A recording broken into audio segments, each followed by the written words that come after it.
প্রথমে হিন্ডেনবার্গ, তারপর আমেরিকান আদালত। অভিযোগের পাহাড় যেন কিছুতেই পিছু ছাড়ছে না আদানির।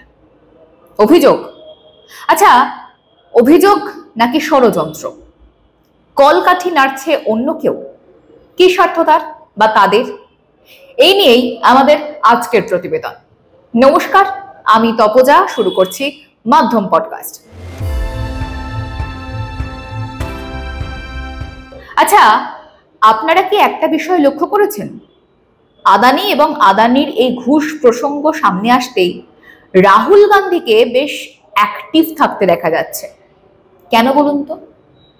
দেখুন, তিনি রাজনৈতিক মানুষ, সুতরাং তিনি রাজনীতিটা ভালো বুঝবেন, সেটা স্বাভাবিক। কিন্তু এতটা কাঁচা খেলবেন তাই বলে? সত্যি বাপু ভাইয়া, আপনারা প্রশ্ন করতেই পারেন, আদানিকে ফাঁসিয়ে আমেরিকার কি লাভ? আসলে আদানির বিরুদ্ধে নয়, আমেরিকা আদা জল খেয়ে লেগে পড়েছে ভারতের বিরুদ্ধে। যাই হোক, আমেরিকার আদালতে আদানি অভিযুক্ত, যদিও অভিযোগ প্রমাণিত হয়নি, তাই আইনত তাকে দোষী বলা যায় না। আসলে কি জানেন তো, আদানি হচ্ছে জাস্ট একটা বাহানা। এর পিছনে চলছে অনেক বড় একটা খেলা, চক্রান্ত, জো বাইডেনের খেলা। ভোটে হেরে একে দুইয়ে সাপোর্টার খুইয়ে এবার মরণ কামড় দিতে উঠে পড়ে লেগেছে বাইডেন। কোন দেশ আমেরিকার সঙ্গে পাল্লা দেবে? আমেরিকার চোখে চোখ রেখে প্রশ্ন করবে? এই বিষয়টা যেন কিছুতেই হজম করতে পারছে না বাইডেন। তাই ভারতকে যেন তেন প্রকারেণ দমিয়ে রাখতে হবে।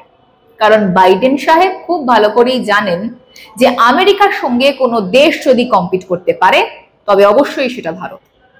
ভারতের আর্থিক অগ্রগতি, আত্মনির্ভর হয়ে ওঠার এই বিষয়টা কোনোভাবেই মানতে পারছে না আমেরিকা। প্রশ্ন হচ্ছে, বাইডেনদের নাক গলানোর কারণটা কি? প্রথম, ট্রাম্প জেতার পর আদানি আমেরিকায় $10 বিলিয়ন আর 15,000 কর্মসংস্থানের প্রস্তাব দিয়েছেন। ডেমোক্র্যাটরা কোনোভাবেই চায় না ট্রাম্প আমেরিকার অর্থনীতিকে চাঙ্গা করুক। আর দ্বিতীয়ত, আদানি নিউ এনার্জিতে ভারতকে প্রথম সারির ক্ষমতাবান রাষ্ট্র করছে। এতে আমেরিকার তেল কোম্পানি আর টেকনোলজি কোম্পানিদের যথেষ্ট অসুবিধে হচ্ছে। কাজেই ভারতকে পেটে মারতে একটা নোংরা খেলা খেলতে বসলো তারা। ভারতের ধনীতম শিল্পপতি আদানিকে কাঠগড়ায় দাঁড় করিয়ে দিল আমেরিকা। এখানে বলে রাখা ভালো, ভারতের 4টি রাজ্যে ঘুষ দেওয়া প্রসঙ্গে নাম জড়িয়েছে আদানির। সময়কাল 2021 থেকে 2022। রাজ্যের নাম উড়িষ্যা, তামিলনাড়ু, ছত্তিশগড় আর অন্ধ্রপ্রদেশ। যখন সেই 4 রাজ্যের একটিতেও বিজেপি কিন্তু ক্ষমতায় ছিল না, ছিল ইন্ডিয়া জোটের শরিকরা।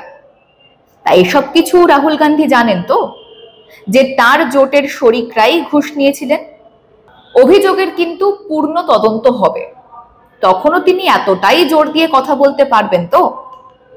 নিজের বিচার বুদ্ধি কাজে লাগাবেন, নাকি জর্জ সোরসের হাতের পুতুল হয়ে থেকে যাবেন তিনি? জর্জ সোরস প্রসঙ্গত যে নামটা উঠে আসলো, তা কে এই জর্জ সোরস?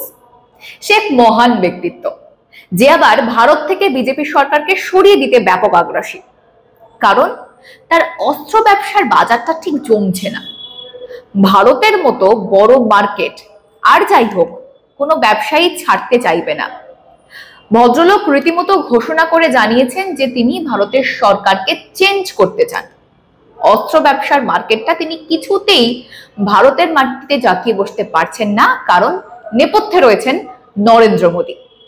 তিনি থাকতে বেআইনি অস্ত্রের কারবারি অন্তত ভারতের মাটিতে তিনি প্রশ্রয় দেবেন না, আর এটা তার কাছে ক্লিয়ার। সুতরাং নরেন্দ্র মোদীকে সরাতে হবে। মজার বিষয় হচ্ছে, মোদী বিরোধী রাজনৈতিক ব্যক্তিত্বদের পিছনে এই জন্য তিনি প্রচুর পয়সাও ঢেলেছেন, কিন্তু লাভের লাভ কিছু হয়নি, হওয়ারও নয়।